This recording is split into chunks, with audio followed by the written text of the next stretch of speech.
طالبان وایي د دوحې په درېیمه غونډه کې ګډون کوو. سلام درنو لیدونکو، ستړي مه شئ.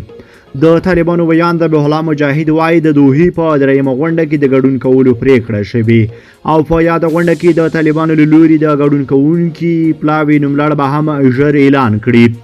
مجاهد وایي په دغه غونډه کې ګډون د افغانستان په ګټه دی، نو ځکه پکې د ګډون کولو پریکړه شوې.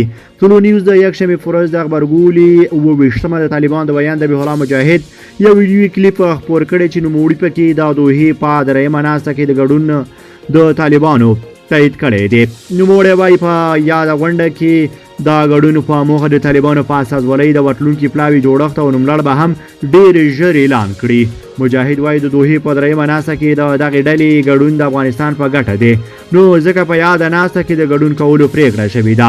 طالبان تر دې وړاندې د دوحې په دویمه ناسته کې له ګډون کولو ډډه کړې وه او لومړۍ ناستې ته بیا دغه ډله له سره وربلل شوې نه وه.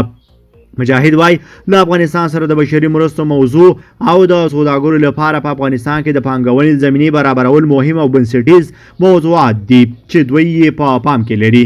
همدارنګه نوموړی زیاتوي داسې نور موضوعات هم شته چې په دې ناسته کې به بحث پرې وشي، خو په ټوله کې دغه ناسته د افغانستان په ګټه ده. د دوحې درېیمه ناسته به د جون په 28مه د قطر په پلازمینه دوحه کې جوړه شي. تاسو یې په اړه څه نظر لرئ؟ په دې اړه مو سره خپل نظریات کمنټ کې شریک کړئ او د لا ښکلو ویډیوګانو لپاره در سره زموږ یوټیوب چینل سبسکرایب کړئ.